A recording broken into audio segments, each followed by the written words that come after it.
The Buddha talked quite unabashedly about developing treasures inside.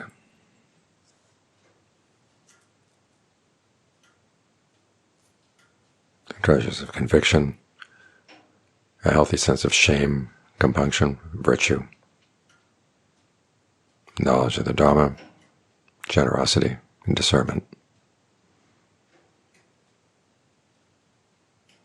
He talked about them as a wise investment. This is very much unlike what we've heard in modern days about how bad it is to have an attitude of spiritual materialism. The idea that you're going to get something out of the practice, or you're going to amass something in the course of the practice. But then you look at the people who decried spiritual materialism, and they're trying to deprive people of their sense of self, the sense of accomplishment, a sense that they have worth to themselves. This is all very unhealthy. We do have worth, and our worth lies in the qualities of the mind, and they can be developed, and it's good to think of them as things you amass. This line of thinking starts with the development of merit. The Buddha talks about gaining huge amounts of merit, immeasurable amounts of merit, through having the right attitude towards our giving, our virtue, developing thoughts of goodwill for all beings.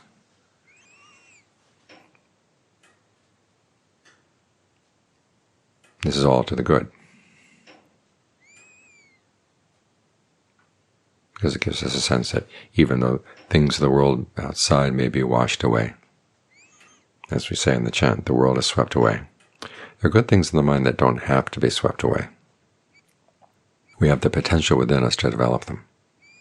This is why John Lee said that of the various noble treasures, discernment is the most valuable,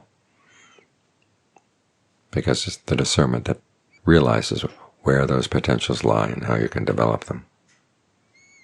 Like right now.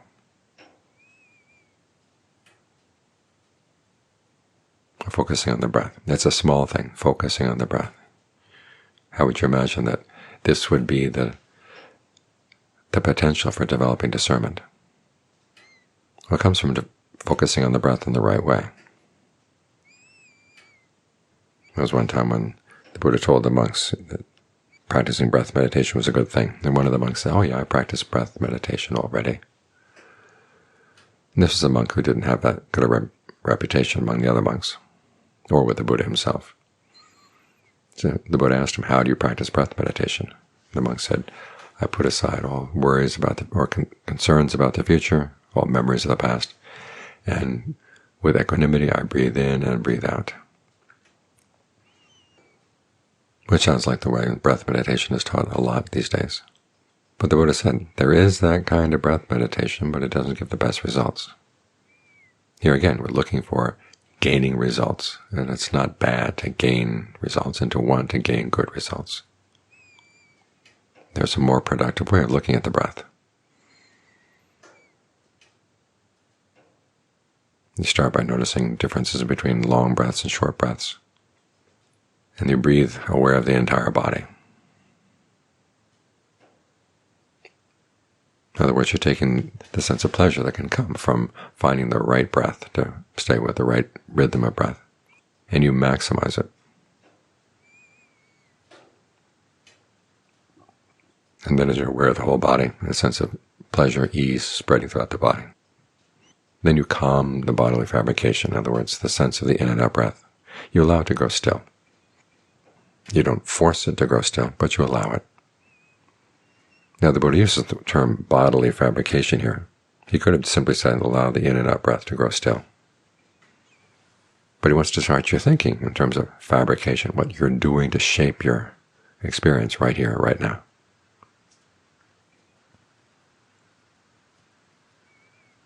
Because that's how you develop the discernment around just being with the breath.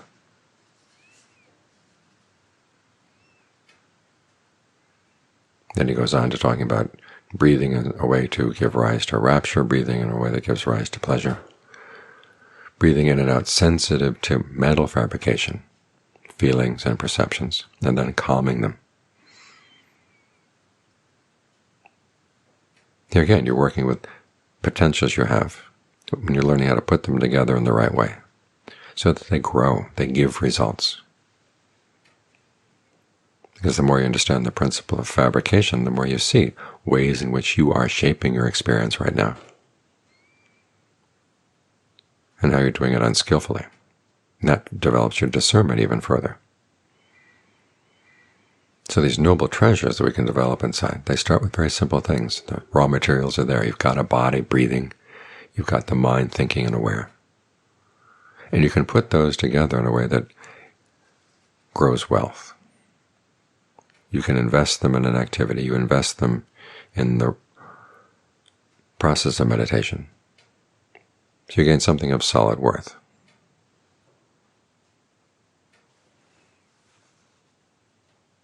And we do this because we do want results. We don't sit here looking for the results all the time. There are short-term results, long-term results. The short-term results you do look for, so you can get a sense of when you're wandering off, or when the breath isn't quite right, or the way you're focused is not quite right. And you make adjustments.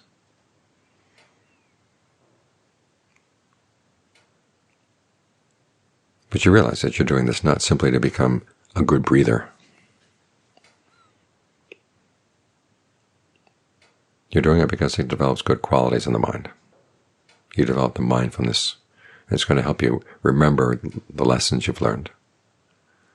And the discernment to see things clearly, and particularly to see what you're doing right now that's shaping your experience. Because there's instructions for breath meditation. Involve bodily fabrication, verbal fabrication, mental fabrication. The verbal fabrication lies in what you're telling yourself you're going to do. And you learn how to see things in these terms. And you're preparing yourself for the insights that will go deeper and deeper. Because as the Buddha discovered, there is a big problem if you want to put an end to suffering. The cause of suffering is the kind of craving that leads to becoming, taking on an identity in a world of experience. But the problem is that not only does craving for becoming cause becoming, but craving for non-becoming, i.e. destroying the becomings that have happened, that are there, that leads to more becoming too. And so the way out is to look for the fabrications that you use to create states of becoming and develop dispassion for them before they become states of becoming.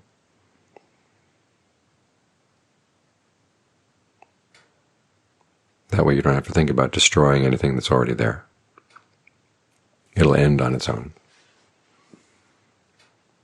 And that's how you get around that dilemma. And so the Buddha wants you to look at what your experience is right here, right now, in terms of fabrication. So you can begin to see the ways in which you create states of becoming, and you can develop dispassion for the raw materials as they appear. And you do that where? Right here at the breath, right here with the feelings, the perceptions around the breath. So these raw materials for your inner treasures or your noble treasures, they're right here and they're very simple. It's just simply learning how to put them together in the right way. That's how they develop, that's how they grow, that's how they become your wealth that you can depend on.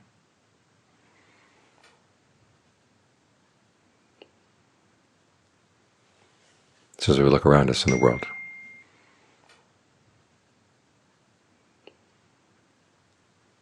and we see how things are falling away, they're getting swept away.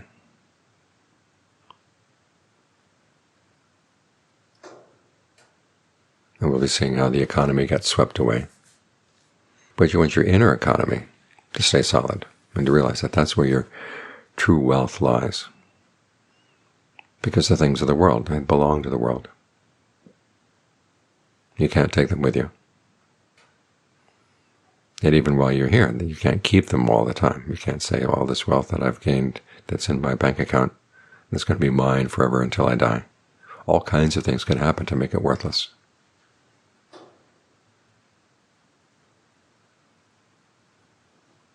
But the wealth of conviction, the wealth of discernment, and all the other forms of noble wealth, that will never become worthless.